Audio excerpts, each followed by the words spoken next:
Hello, and we've got another decision maths question here with me, Mr. Marriott. This is question 1 from June 2019 decision mathematics paper.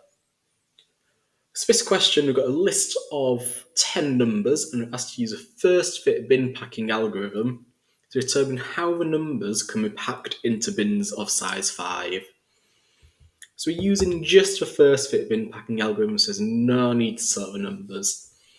So I'm going to just write out a few bins to begin with. So bin 1, bin 2, bin 3, and bin 4.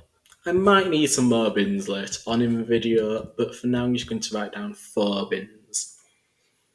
And the first fit bin packing algorithm, I've just got to consider each item one by one from left to right, and I've got to place it in the first bin it fits into, starting from 1 each time. So I've got this value 2.1, I'm going to place that into bin 1. Next value is 1.7, and because 2.1 plus 1.7 is 3.8, which is less than 5, I can place 1.7 into bin 1. However, if I add the value 3.0 into bin 1, I'm going to get this adding up to 6.8. So 3 doesn't fit into bin 1, but it does fit into bin 2. Next up is value 1.9. And 1.9 doesn't fit into bin 1, but it does fit into bin 2. Next value is this 3.2. And 3.2 doesn't fit into bin 1. It doesn't fit into bin 2 either, but bin 3 is empty and it can accept 3.2. Next value we've got is 1.2. And currently bin 1 has a value of 3.8, and if I add 1.2 onto that, I get exactly 5. So 1.2 fits into bin 1. 3.3 is the next value. And 3.3 doesn't fit into bin 1 because it's full, doesn't fit into bin 2 because bin 2 only has a capacity of 0.1 remaining, and it doesn't fit into bin 3. So I'm going to add it to bin number 4. Okay, 1.4 is my next number, and it doesn't fit into bin 1, it doesn't fit into bin 2, and it does fit into bin 3. 1.5 is next, it doesn't fit into bin 1, it doesn't fit into bin 2, and it doesn't fit into bin 3, but it does fit into bin 4, so I can add 1.5 into bin 4. Last but not least, I've got this 0.2. It doesn't fit into bin 1 because it's full. Bin 2 only has a capacity of 0.1 remaining, so it doesn't fit into bin 2, but it does fit into bin 3. And with that, I've completed this bin packing algorithm. So looking at the marks available, the first method mark will be allocated for getting the first 7 values correct. So the 6 underlined yellow values will have gotten you your method mark. Then the accuracy mark will come from distributing the other 4 values correctly as well.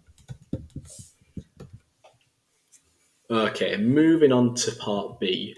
And part B is asking us to sort these numbers using the using a quick sort algorithm, sorry.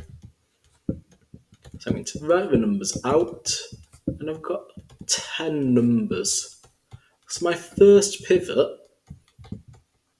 would be between the 5th and the 6th value.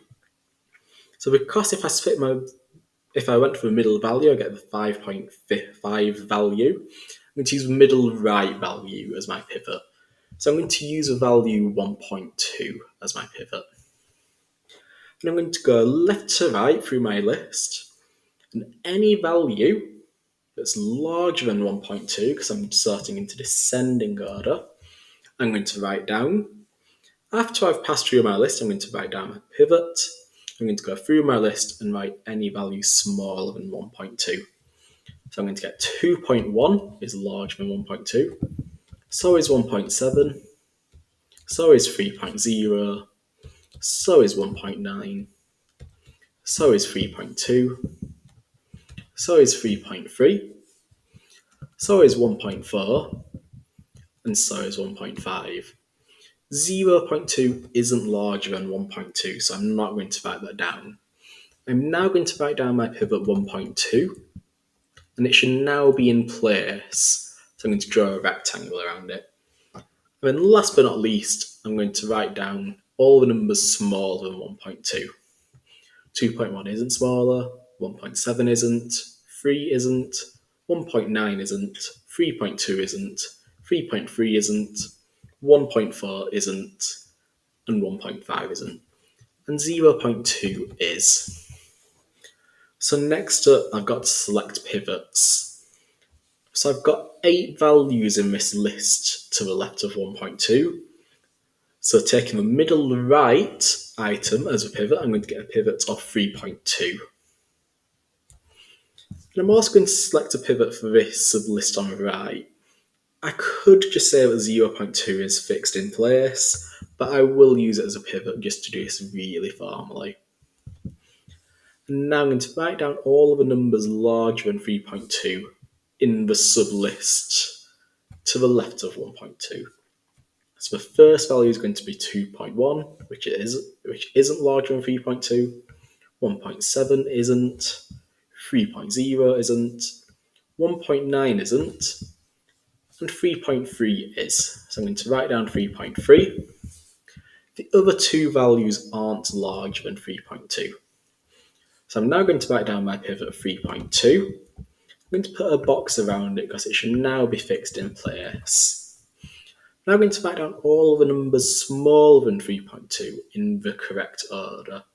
So in the order that they currently are in. So I'm going to get 2.1, 1.7, 3.0, 1.9, 1.4, and 1.5.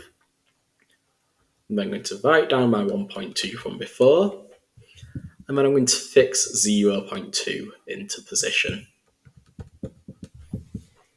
Next up, I'm selecting pivots, and the pivot of this sublist is going to be the entire sublist. It's just 3.3. And I've got 6 values. So the middle of this sublist is between 3 and 1.9. So I'm going to take the middle right value, 1.9. So I'm going to fix 3.3 in place. I'm going to fix 3.2 in place. And then first of all, I'm going to pass through this list and write down all the values larger than 1.9. So I'm going to get 2.1. 1.7 isn't larger. Then I'm going to get 3.0. 1.4 and 1.5 aren't large, so they're going to not be in this list. Next up, I'm going to write down my pivot 1.9, and I'm going to fix it in place. I'm going to do exactly the same process, writing the numbers smaller than 1.9. So I'm going to get 1.7, 1.4, and 1.5. And 1.2 and 0.2 are fixed in place. I've got to select pivots again. So I'm going to select the middle right value, 3.0. I'm going to select the middle value here, 1.4. I'm going to do this process all again. So I'm going to get 3.3 is fixed in place. 3.2 is fixed in place. And in this sublist of 2, I'm going to write all the numbers larger than 3. There isn't any. So I'm now going to write down my pivot, 3.0, and fix it in place. And I can write down 2.1. Now write down 1.9, which is fixed in place. And now I'm going to write down all of the numbers larger than my pivot 1.4. So I'm going to get 1.7 and 1.5. I'm now going to write down my pivot 1.4 and fix it in place. I'm going to go through this list and write down all the numbers smaller than 1.4. There aren't any. Finally, I can keep 1.2 and 0.2 fixed in place. Next up, I'm going to select pivots again. So I'm going to select 2.1 as a pivot.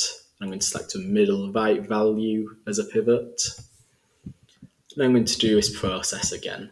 I'm going to get 3.3, 3.2, and 3.0, all fixed in place. 2.1 is the only item in my sublist, so I'm going to fix 2.1 in place. 1.9 is fixed in place, I'm going to write that down.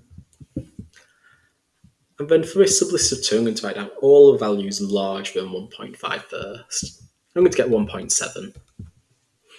I'm now going to fix the value 1.5 in place.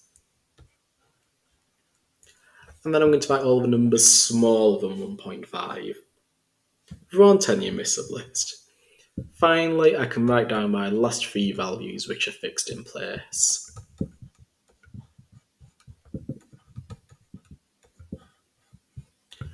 Last but not least, I can select 1.7 as a pivot.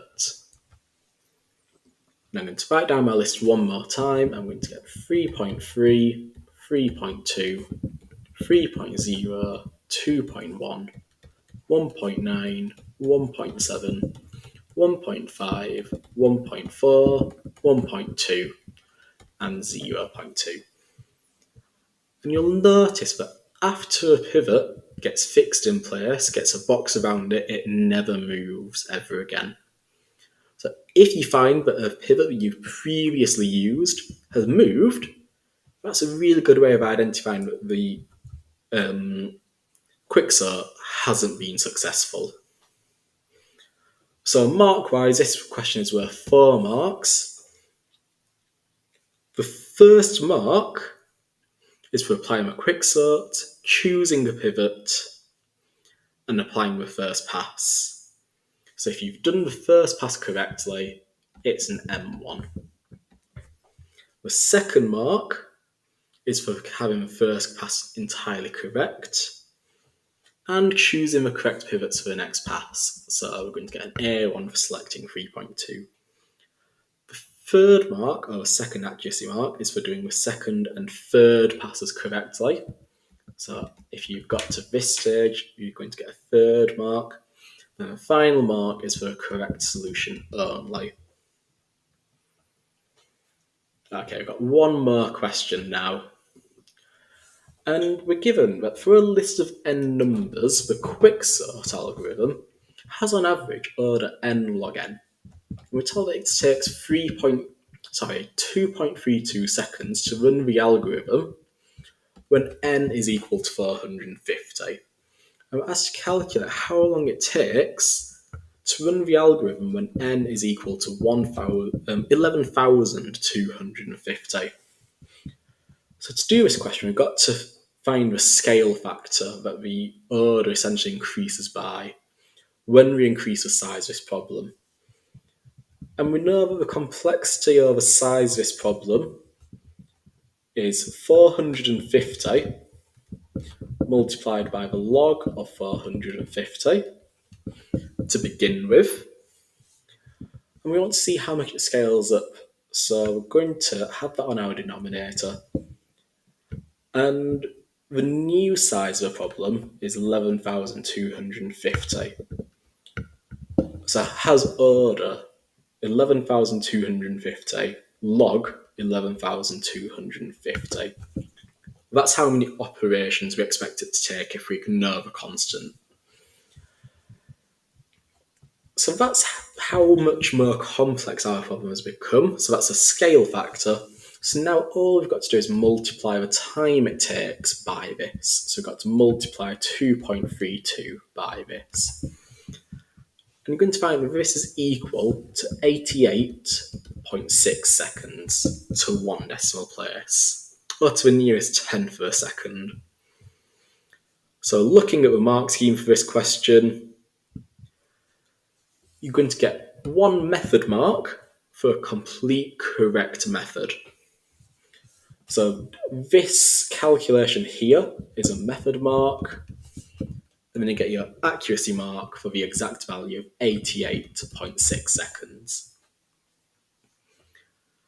So thank you for watching, and until next time, goodbye.